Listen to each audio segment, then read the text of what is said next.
उत्तराखंड का ऐतिहासिक शासन, बातचीत मत करिए। उत्तराखंड का ऐतिहासिक शासन, ठीक है। उत्तराखंड के ऐतिहासिक शासन में हमने सब आपको बताया था कि उत्तराखंड का जो ऐतिहासिक शासन रहा है उसमें सबसे प्रमुख रूप में सबसे पहले कौन सामने आए थे? कुलिंद। इन्हें कुलिंद भी कहा जाता है क्योंकि इन्हें कुलिंद भी कहा जाता है और कुलिंद भी इनको कहा जाता है क्योंकि महाभारत में कहीं कहीं पर इनको कुलिंद भी कहा गया है, ठीक है। आप देखेंगे कि यशवंत कटोच साहब ने इन्हें कुलिंद भी कहा है। अब यह ध्यान से सुनेंगे, जहां पर आप लोग मिस्टेक कर रहे हैं वो बातें ध्यान से सुनिए। अब बिल्कुल रटा हुआ मामला नहीं होना चाहिए, कुछ बातें हमने आपको लिखा रखी हैं, ठीक है। इसके अतिरिक्त जो बेसिक बातें हैं वो समझनी है। तो कुलिंद पहली राजनीतिक शक्ति थे। उत्तराखंड की पहली राजनीतिक शक्ति कौन थे? कुलिंद, ठीक है। अब ये राजनीतिक शक्ति के रूप में क्यों उभरे? क्योंकि अगर हम इसकी थोड़ी तुलना अगर भारत के इतिहास में करें, भारत के इतिहास में ध्यान से सुनते रहेंगे, भारत के इतिहास में एक सबसे बड़ा साम्राज्य मौर्य साम्राज्य। कौन सा? मौर्य साम्राज्य। मौर्य साम्राज्य के अधीन कुलिंद हुआ करते थे और मौर्य साम्राज्य के जब अधीन कुलिंद रहे थे तो मौर्य साम्राज्य में कुलिंद स्वतंत्र रूप से भी शासन किया करते थे। ये जो कुलिंद और कुलिंद की बात हम कर रहे हैं, ये कुलिंद और कुलिंद मौर्यों के अधीन तो थे ही, लेकिन एक स्वतंत्र शासक के रूप में भी इन्होंने काम किया था। ऐसे छोटे छोटे कुलिंदों जैसे और भी मौर्य साम्राज्य के अधीन राजा हुआ करते थे, लेकिन ये अपनी सत्ता को कभी सामने नहीं ला पाए।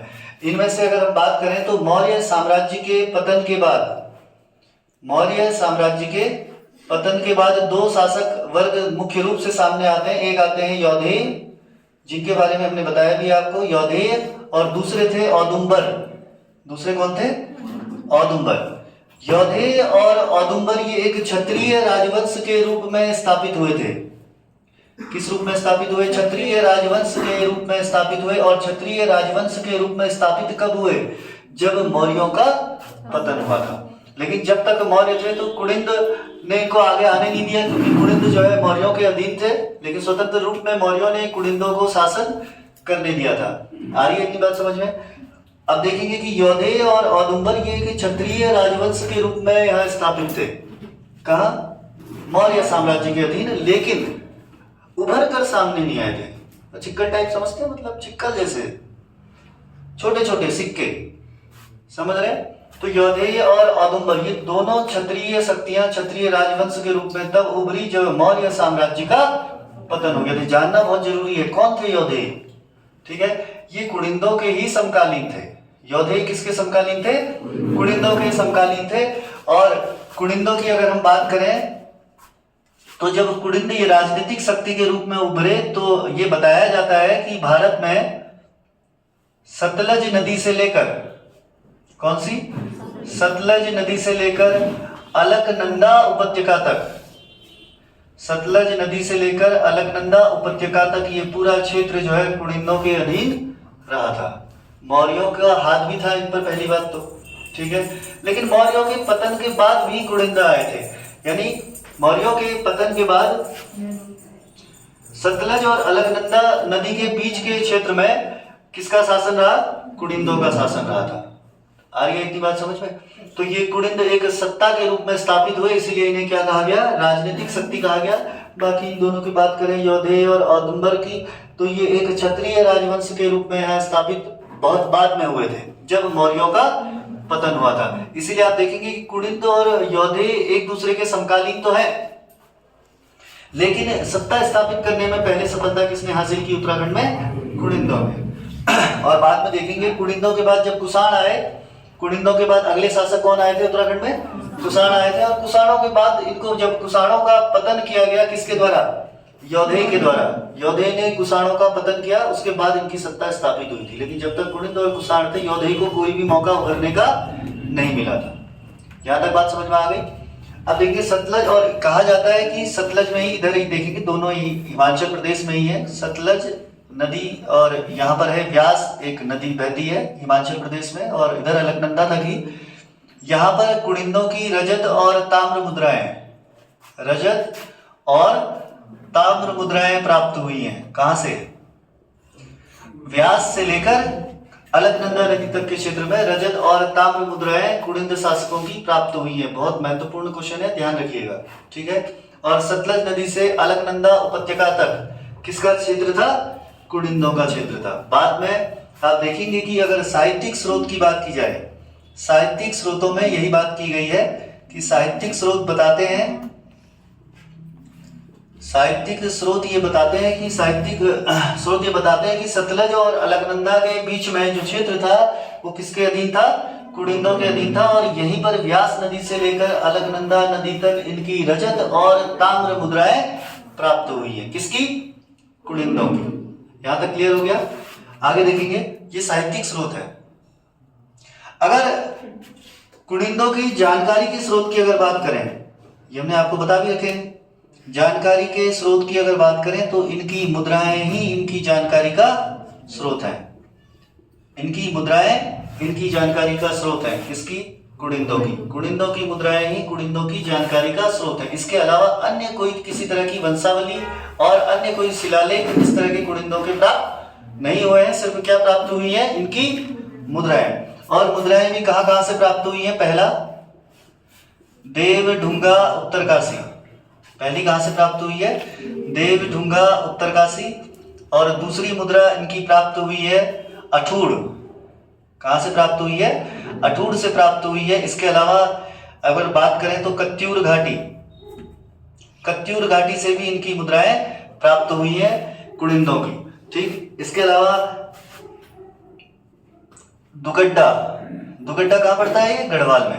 दुगड्डा का भेड़ गांव, दुगड्डा के भेड़ गांव से भी कुड़िंदों की मुद्राएं प्राप्त हुई है। और साथ ही साथ सुमाड़ी नामक क्षेत्र, जहां से कुषाणों की भी मुद्राएं प्राप्त हुई है और कुड़िंदों की मुद्राएं भी प्राप्त हुई है। सुमाड़ी पड़ता है आपका श्रीनगर में, ठीक है। यहाँ से इनकी मुद्राएं प्राप्त हुई है। और यही इन सभी स्थानों से प्राप्त मुद्राओं के आधार पर ही हम कहते हैं कि इनकी जानकारी का स्रोत क्या है? इनकी मुद्राएं। लेकिन एक बात इतिहास में जानने की जरूरत है कि कुड़िंदों ने अपनी मुद्राएं किस आधार पर जारी की थी? ये दो वर्ग में जारी की गई थी। कुड़िंदों की मुद्राएं दो वर्गों में जारी की गई थी, जिनमें से पहला वर्ग, प्रथम वर्ग की अगर हम बात करें, दो वर्गों में ये मुद्राएं जारी की गई थी, प्रथम वर्ग और दूसरा द्वितीय वर्ग। प्रथम वर्ग की मुद्राओं में, प्रथम वर्ग की मुद्राओं में जनपद का नाम, ध्यान से सुनेंगे, प्रथम वर्ग की मुद्राओं में जनपद का नाम कुड़िंद का उल्लेख किया गया है, जनपद का नाम कुड़िंद। और द्वितीय प्रकार की मुद्राओं में जनपद के साथ राजाओं के नाम मिलते हैं। जनपद के साथ राजाओं के नाम मिलते हैं। किसकी मुद्राओं में? कुड़िंदों की मुद्राओं में। दो प्रकार से इन्होंने मुद्राएं जारी की थी, पहले वर्ग की मुद्रा और दूसरा दूसरे वर्ग की मुद्रा। अब पहले वर्ग की मुद्रा में जनपद का नाम कुड़िंद लिखा गया है, जनपद का नाम कुड़िंद लिखा गया है, ध्यान रखिएगा। किसका नाम?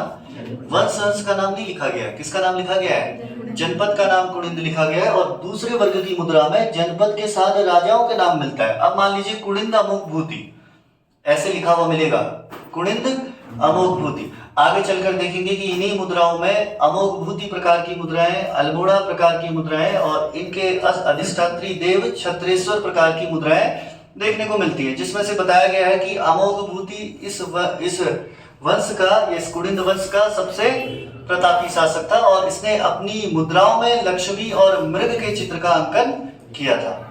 ठीक हो गया? आई इतनी बात समझ में? ये बहुत बेसिक बात है, समझ रहे हैं? अब सामान्य रूप से हम किताबों में देखते हैं तो लिखा रहता है कि सीधे सीधे लिख दिया जाता है वन लाइनर फॉर्म में। लेकिन अगर बेसिक बात अगर समझेंगे तो बेसिक बात यही है कि यौधेय और औदुंबर, इन क्षत्रिय राजवंशों के आने से पहले कुड़िंदों ने अपनी सत्ता स्थापित कर ली थी यहाँ पर। इन्हें मौका इसलिए नहीं मिल पाया क्योंकि ये मौर्य साम्राज्य के अधीन भी नहीं रहे और मौर्य साम्राज्य से दब कर रहे थे और उठने का कभी इन्हें मौका ही नहीं मिला। लेकिन जैसे ही मौर्य साम्राज्य का पतन हुआ, यौधेय और औदुंबर ये दोनों क्षत्रिय राजवंश खड़े हो गए। लेकिन कुनिंदों ने तो अपनी सत्ता स्थापित कर ली थी। तो जब सत्ता स्थापित कर ली है तो फिर योधे को बहुत मशक्कत करनी पड़ी कुनिंदों को हराने में। एक दो बार इन्होंने प्रयास भी किए होंगे, ऐसा उल्लेख तो कहीं पर नहीं मिलता है, लेकिन फिर भी इन्होंने प्रयास किए थे। लेकिन कुनिंदों के बाद कौन आए? शक, और फिर शकों को हराकर कुषाण, और फिर कुषाणों को हराने के बाद तब जाकर योधे को यहाँ पर सत्ता मिलने का अवसर मिला था, यानी सत्ता में आने का अवसर मिला था। कब? जब कुषाणों को इन्होंने हराया। बहुत काफी लंबा टाइम था, लेकिन फिर भी कहा जा सकता है कि कुनिंद किसके समकालीन है? योधे के थे। ठीक है, मौका भले ही बाद में मिला हो, लेकिन कुनिंद किसके समकालीन रहे? योधे के समकालीन रहे थे। बाद में जो है फिर योधे ने कुषाण वंश के लोगों को पराजित कर, राजाओं को पराजित कर अपने यहाँ पर एक सत्ता स्थापित की थी, जिसके बारे में हम बाद में आने वाली क्लास में पढ़ेंगे।